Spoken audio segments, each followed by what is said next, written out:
Soyez les bienvenus dans cette nouvelle édition de l'actualité. Voici les titres. Adoption d'une nouvelle loi sur le terrorisme au Tchad. Le nouveau texte prévoit l'abolition de la peine de mort réintroduite en 2015. Il doit à présent être promulgué par le président Idriss Déby Itno. Le marché des assurances est au beau fixe en Algérie. La branche réassurance particulièrement connaît un fort dynamisme avec un chiffre d'affaires estimé à 35,7 milliards de dinars en 2019. Et puis, le milieu du football béninois pollué par une affaire de primes, une polémique infondée selon le ministère des Sports et la Fédération béninoise de football. Explication dans ce journal. Mais avant de développer ces titres, c'est un procès inédit qui se profile en République démocratique du Congo. Vital Kamerhe, directeur de cabinet de la présidence, a été convoqué par un tribunal de Kinshasa le 11 mai prochain. Il doit s'expliquer dans une affaire de détournement présumé de près de 50 millions de dollars entre mars 2019 et janvier 2020, un montant qui devait servir au financement de la construction de 1500 logements préfabriqués dans le cadre du projet de logements sociaux lancé par le président Félix Tshisekedi en janvier 2019. L'ex-président de l'Assemblée nationale qui rejette en bloc ces accusations risque plusieurs années de prison. C'est une page qui se tourne au Tchad. Les députés ont voté à l'unanimité ce 28 avril l'abolition de la peine de mort, y compris pour les faits de terrorisme. Il faut dire que cette disposition compliquait la tâche aux alliés du G5 Sahel dans la lutte contre ce fléau. Explication avec Nathalie Mo.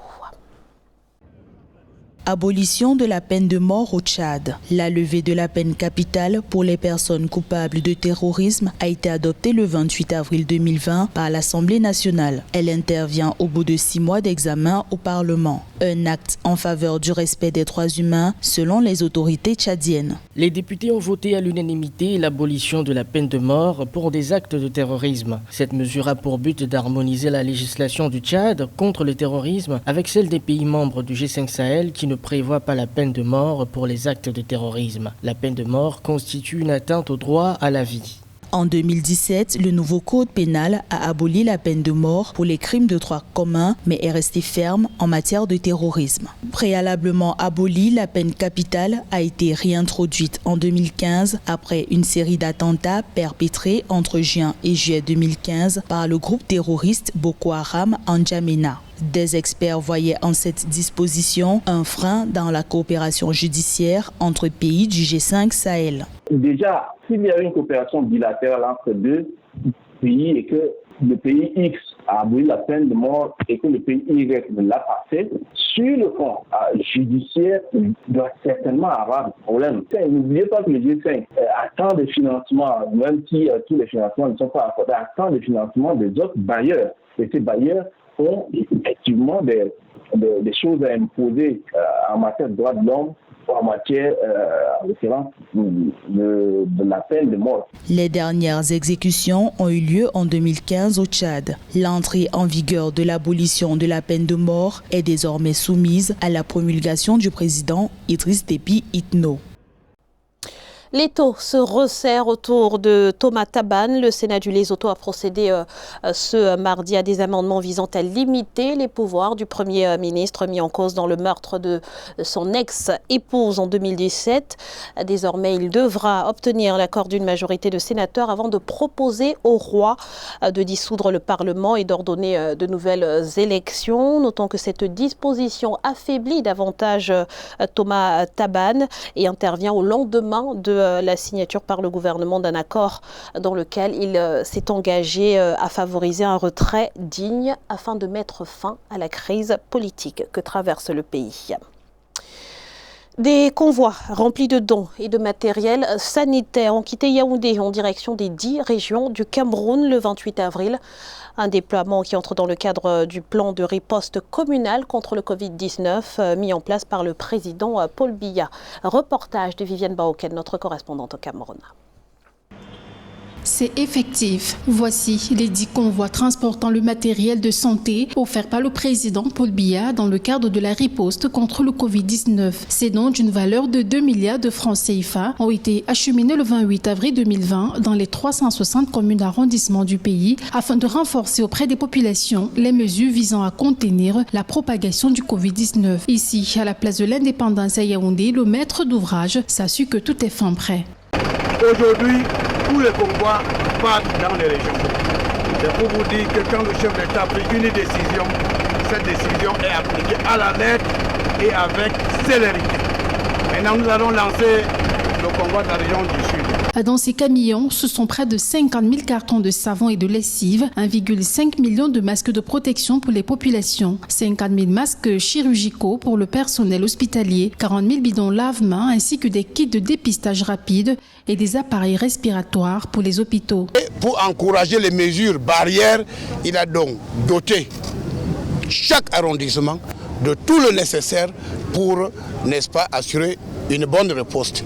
C'est-à-dire on peut laver les mains, on peut distribuer les seaux, il y a des masques de protection, il y a les hôpitaux qui sont équipés des appareils respiratoires, il y a même ce que le chef d'État a introduit, les dépistages rapides, donc les tests qui donneront des résultats au bout de 10 minutes. Donc il n'y aura pas de tests qu'on va faire pour attendre, mais dans la dotation du chef d'État que nous allons donner au ministre de la Santé, il y a donc les tests avec les résultats après 5 à 10 minutes maximum. Donc ça va faciliter les choses. Avec plus de 1000 cas de contamination recensés à ce jour, le Cameroun est l'un des pays subsahariens les plus durement frappés par la pandémie du Covid-19. La lutte contre cette pandémie provoque une nouvelle poussée de violence aux Comores. Les forces de l'ordre ont fait usage de gaz lacrymogène contre des habitants d'Anjouan officiellement pour n'avoir pas respecté la nouvelle réglementation qui institue un couvre-feu de 20h à 5h du matin. Plus de précisions avec Zahra Mohamed Moutio, commentaire à Menedi. Des tirs de gaz lacrymogène contre des personnes rassemblées dans des mosquées. La scène s'est passée aux Comores ce samedi 25 avril sur l'île d'Anjouan. Les forces de l'ordre sont à l'origine de ces tirs contre des fidèles musulmans qui seraient allés à l'encontre des mesures de confinement et du couvre-feu instauré par le gouvernement de 20h à 5h du matin. Les habitants de la ville de Moutsamoudou et de la ville Pomoni sont sous le choc après les violents incidents. L'opposition, elle, dénonce une intervention abusive des forces de l'ordre. Sous prétexte de couvre-feu décrété précipitamment le premier jour du Ramadan, soi-disant pour lutter contre la propagation du coronavirus dont il nie l'existence, l'armée du colonel Azali fait usage de grenades lacrymogènes et d'armes à feu contre des manifestants pacifiques. Anjouan est le théâtre ces dernières années de plusieurs affrontements entre opposants au régime du président Azali Assoumani et forces de sécurité, comme en octobre 2018 lorsque l'armée avait pris le contrôle de la médina de Moutsamoudou, la capitale de l'île. Des rebelles opposés au régime s'y étaient retranchés. Ces tirs de samedi sur certains habitants pourraient, selon des observateurs de la vie politique, représenter une menace de plus pour l'unité des Comores. Le séparatisme, avec ou sans violence, se produira. C'est un processus aujourd'hui qui est enclenché et dont il est difficile d'annoncer l'issue. Est-ce que les séparatistes auront gain de cause? Il est très difficile de se prononcer là-dessus. En revanche, ce qui est certain, c'est que quand on est dans un état de droit, il y a un minimum de précautions qui doivent être prises quand on s'adresse à ses concitoyens. L'armée n'est pas là pour brimer les populations. Le gouvernement et toutes les personnes qui sont investies de l'autorité de l'État doivent s'entourer de toutes les précautions nécessaires pour faire respecter les règles. Quand elles sortent de cela, il est normal que les gens expriment leur désaccord ou alors leur colère, si elles sont en colère. La pandémie du Covid-19 provoque une nouvelle poussée de tensions politiques entre le gouvernement et son opposition. Cette dernière continue de dénoncer le positionnement du régime qui multiplie les mesures destinées à lutter contre la propagation du coronavirus, sans toutefois reconnaître la présence du virus dans le pays qui enregistre de plus en plus de cas et de décès suspects. Dans le reste de l'actualité en Algérie, le secteur des assurances se porte bien. Le bilan annuel du Conseil national des assurances fait état d'une croissance annuelle de 11% du marché de la réassurance avec un chiffre d'affaires de près de 35,7 milliards de dinars. Les précisions de Zahra Mohamed Moutio et Aïssatou Lamara Paris. La réassurance connaît un réel dynamique en Algérie. Le marché affiche des résultats de plus en plus positifs avec une croissance en hausse de 11% en 2019 par rapport à l'année 2018, d'après le bilan annuel du Conseil national des assurances. Les performances financières du secteur s'établissent désormais à 35,7 milliards de dinars. Le résultat direct de la progression de la quasi-totalité des branches d'un marché désormais très porteur. Tous ceux qui, dans le domaine, par exemple, ont eu à souscrire une police d'assurance auprès des compagnies d'assurance en première ligne sont assez nombreux. Leurs activités deviennent assez risquées parce que l'Algérie n'est pas très loin de la Méditerranée. Le marché de la réassurance peut se justifier dans sa croissance par le fait que le niveau de risque au niveau de l'Algérie pour ces 2-3 dernières années et même au-delà de cette année 2020, ce niveau de risque va croissant. Le marché est tiré notamment par la branche de l'automobile dont les performances enregistrées ont été renforcées par la conclusion du traité risques spéciaux avec des sociétés d'assurance. Autre secteur expliquant le dynamisme du marché de la réassurance, les acceptations internationales qui connaissent une croissance de 34,5%. Je crois qu'on ne devrait pas s'attendre à une baisse. Je vous dis bien que l'assureur fait quoi? Il est là pour gérer le risque. Vous voyez très bien que le Covid, par ses effets négatifs, a augmenté ce niveau de risque-là. Donc, par voie de conséquence, les gens auront tendance à solliciter les services de gestion professionnelle du risque. Dans un environnement commercial, le marché de la réassurance poursuit sa trajectoire de croissance en Algérie. Mais nombreux sont ceux qui déplorent que la plupart des catastrophes naturelles restent encore peu assurées alors que des risques émergents inquiètent les populations. Toutes les primes ont été intégralement payées, affirme le ministère béninois des Sports. Une déclaration qui fait suite à la polémique lancée par Jacques Besson, l'attaquant des Écureuils, qui dit n'avoir pas perçu de prime après la qualification pour la CAN 2019. Les détails dans ce sujet de la rédaction.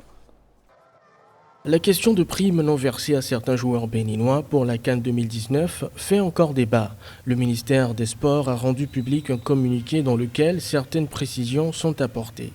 Il nous a été donné de constater que des publications sur les réseaux sociaux et dans la presse écrite font état de ce que certains joueurs et membres de l'encadrement technique de l'équipe nationale, n'ayant pas pris part à la phase finale de la CAN Égypte 2019, n'auraient pas perçu les primes de qualification liées à leur participation aux éliminatoires. Le ministère des Sports et la Fédération béninoise de football confirment que toutes les primes ont été intégralement payées aux joueurs et membres de l'encadrement technique et en droit, dans la transparence et en respect des textes en vigueur. C'est le joueur Jacques Besson qui a brandi cette revendication.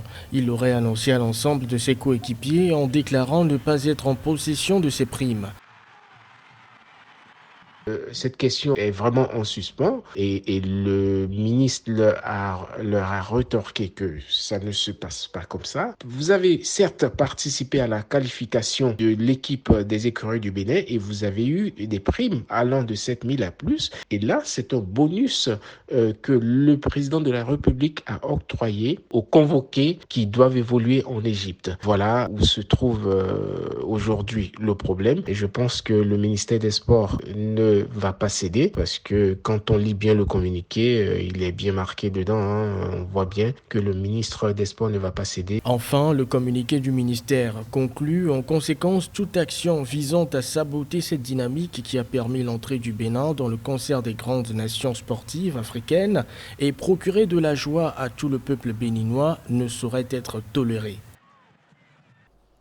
Ce journal a été réalisé par l'ensemble de la rédaction. Merci pour votre fidélité. Restez sur Africa 24 dans quelques instants, une nouvelle édition de l'information.